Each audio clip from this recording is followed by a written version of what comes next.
매일 쏟아지는 글로벌 경제 뉴스, 정확한 통찰과 분석을 통해 쉽고 빠르게 전해드립니다. 여기는 KB증권 마블TV입니다.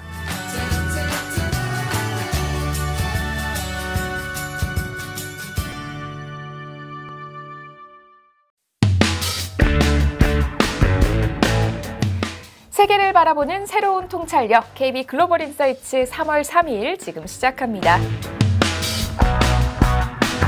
금리 급등세를 걱정하기 시작한 연준, 3월 FOMC에서 미세 정책 변화 가능성, 금융업종 전략도 변화가 필요하다. 브레이너드 연준 이사가 지난주 금리 급등세를 우려했습니다. 지난주 금리 상승의 속도가 자신의 시선을 끌었다고 하면서 시장 움직임을 주시하고 있다고 밝혔는데요. 금리 상승이 금융 환경을 긴축해서 연준이 목표를 향해 가는 과정에 방해가 될 수 있는지를 우려하고 있다고 합니다. 연준 내부에서 이번 금리 상승을 걱정한 것은 브레이너드 이사가 처음입니다. 지금까지는 금리 상승세가 경기 회복 기대를 반영하고 있다는 발언만 나왔는데요. 파월 연준 의장도 지난주 의회에서 금리 상승은 미국 경제가 탄탄하게 또 궁극적으로 완전하게 회복될 것이란 자신감을 반영한 것이라고 한 바 있습니다.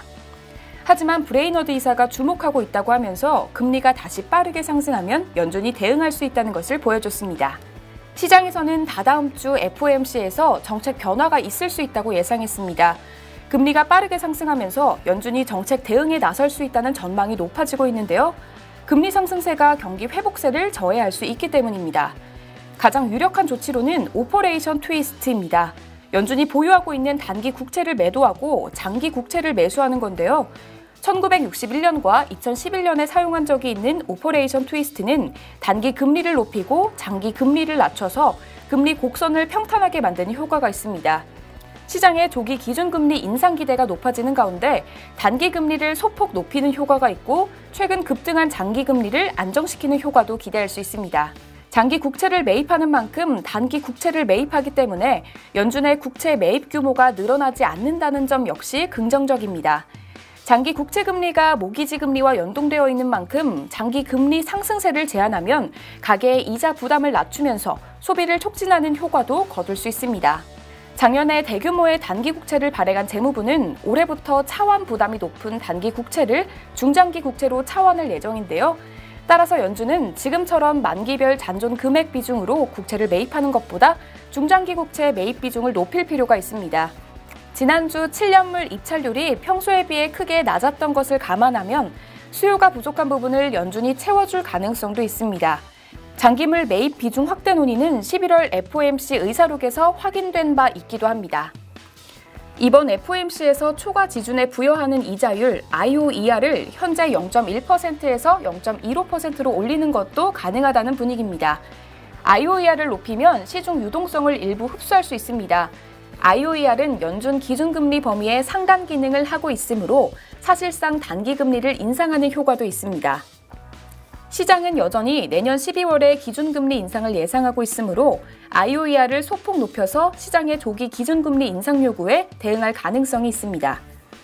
단기 금리가 상승하고 장기 금리 상승세는 제한된다면 금융주 비중 확대 의견은 재검토가 필요합니다. KB증권은 2020년 미국 주식 전망에서 경기 민감 업종의 비중 확대 의견을 제시했습니다. 특히 백신 보급에 따른 경제활동 정상화 전망이 강화되고 인플레이션 기대 심리가 높아지면서 금리가 상승할 때 가장 수혜를 입을 수 있는 금융업종을 추천했는데요. 금융업종은 경기가 회복되면서 더 상승하겠지만 상승세는 둔화될 전망입니다.